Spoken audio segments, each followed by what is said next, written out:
Salut les filles, aujourd'hui un petit tuto Fimo, donc le premier que je fais. Donc je vais vous montrer comment réaliser cette petite bague carré de chocolat. Donc toujours des bijoux gourmands comme vous pouvez le constater. C'est vraiment, je pense, un des trucs les plus faciles à faire en Fimo. Donc vous allez voir, c'est vraiment tout bête.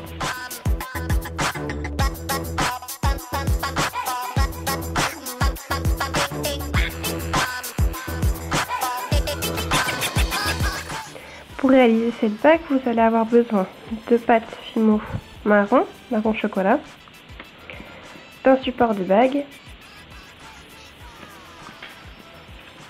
de lames pour couper la Fimo,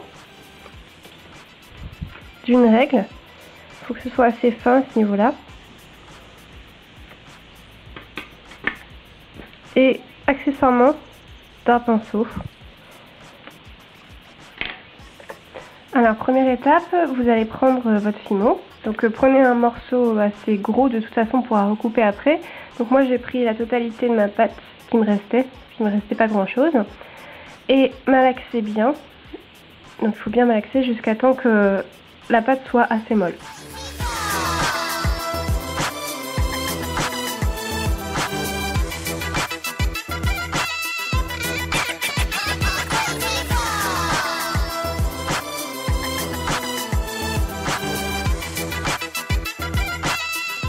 Une fois que la pâte vous semble prête, vous allez former une boule.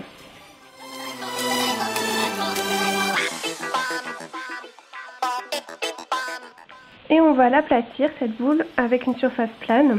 Donc moi je choisis le fond d'un verre. Faites bien attention qu'il n'y ait pas d'imprimé ou de choses comme ça sur le fond, mais voilà.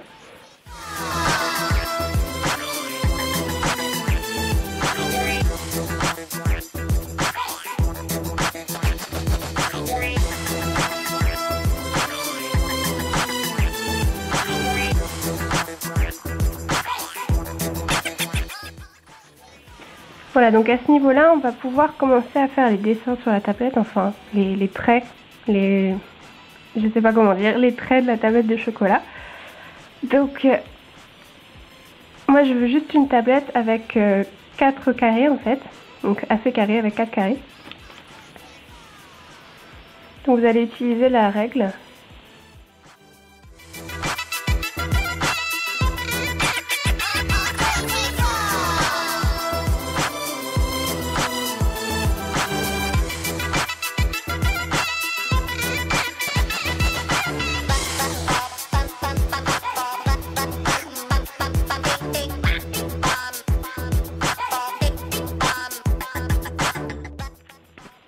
Donc à ce niveau-là, on va pouvoir couper pour bien avoir notre carré de chocolat.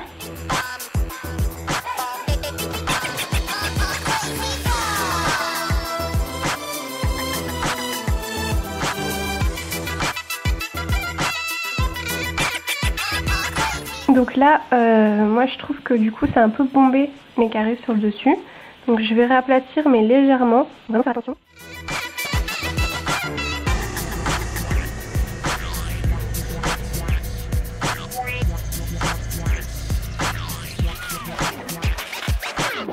Voilà, donc vous pouvez la laisser comme ça, mais sinon moi j'aime bien avoir l'effet croqué, je trouve que ça fait plus gourmand.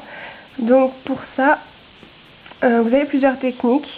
Donc soit vous pouvez utiliser ce genre de lame qui fait un petit peu effet cranté. Et moi je trouve que ça fait un peu pointu, donc pas très réaliste. Sinon, moi ce que je fais, donc je découpe en arrondi sur le coin. Et après, je vais venir travailler la texture avec soit un pic en bois, soit le derrière d'un pinceau.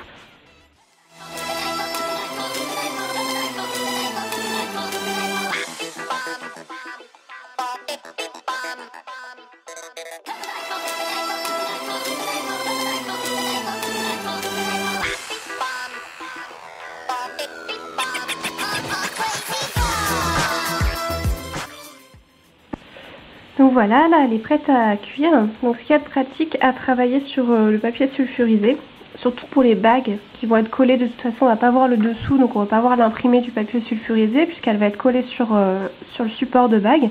Donc moi je prends directement mon papier Et je mets directement au four. Comme ça, on va pas avoir, il va pas être déformé par le fait de décoller du support.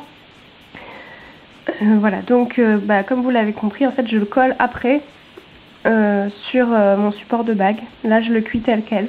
Donc, je vais faire la cuisson et je reviens. Voilà, donc la petite tablette de chocolat sort tout juste du four. Donc, le but maintenant, ça va être de la coller sur le support de bague.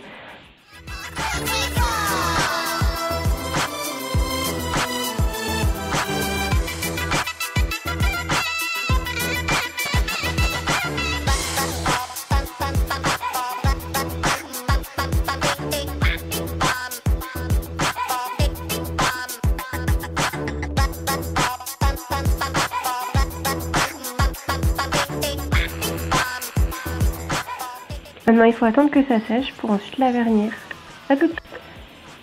Voilà, donc la bague est bien collée. Donc on va pouvoir passer à l'étape vernis.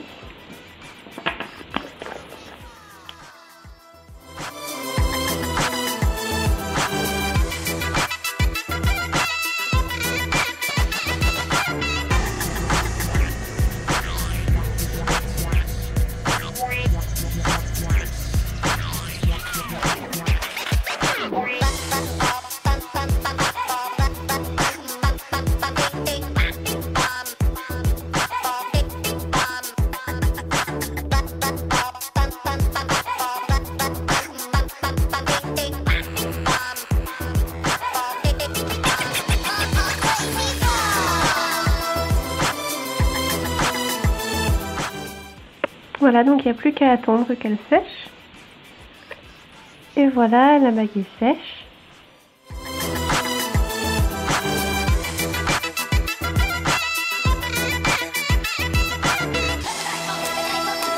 Donc ce qu'il y a de bien avec ces supports de bague, c'est qu'ils sont réglables. Donc moi qui ai des tout petits doigts, c'est vraiment très bien. Donc je vais la resserrer un petit peu